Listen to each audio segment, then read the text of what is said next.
Again, before we get started, I just want to state we're living in a culture and in a time where trash culture is prevalent and it is used in order to persuade, coerce, to have others engage in the exact same trash culture. And with that trash culture, you always see that people don't really take full fledged responsibility, nor are they put in a place where they have to take full-fledged responsibility. A lot of slap on the wrists will take place and happen, and you will hear this directly with this story. And again, like I said before, it's all about protecting the future at the end of the day. And obviously this parent and the other are not about that. Mother is under arrest and police are searching for the father after their son OD'd on fentanyl on his fourth birthday. Cincinnati Children's Hospital Medical Care Center reported that on November 25th, that incident at the father's house on the 2600 block of Wilsonville Avenue to authorities as CA. The boy was found agonal, breathing during his nap. Police also wrote in another court document that agonal breathing is near death conditions when someone who is not getting enough oxygen is gasping for air. The child's mother, Alexis Scarsborough, age 34, was visiting the home for her son's birthday when police and hospital officials state that he OD'd. She is being held at the Hamilton County Justice Center on a charge of endangering a child.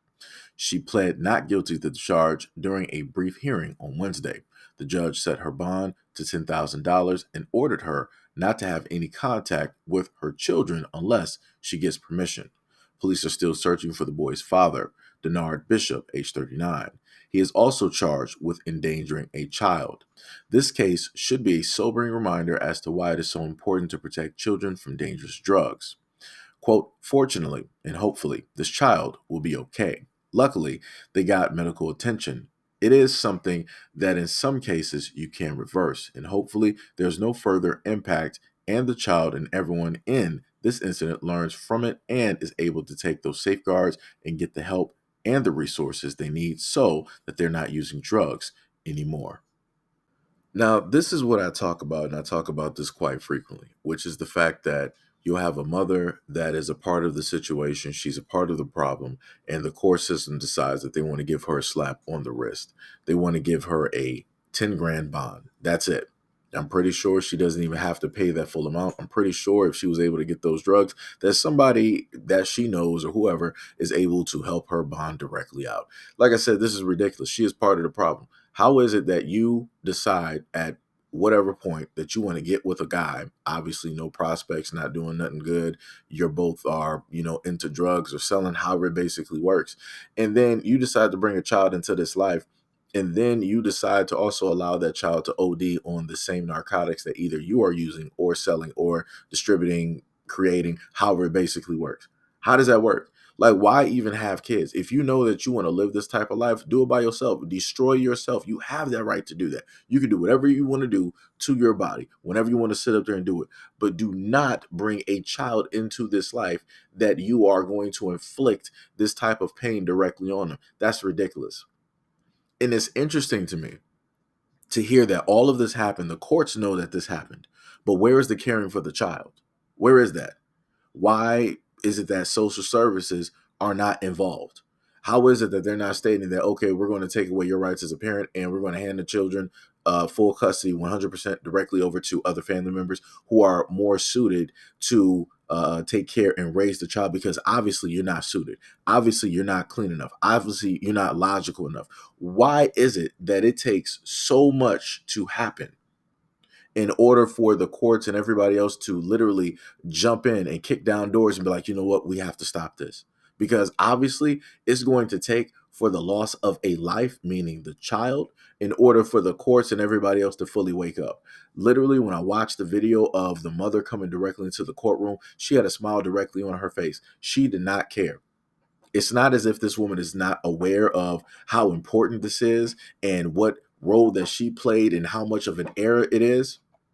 She does not care, and that's the saddest part. Now, I'm pretty sure that some people are saying, like, well, Seiji, like, it's, it's bad what happened, but what about the father? The father was also there too. You're right, the father is there, and he's not there at the same time because he decided to run directly from police.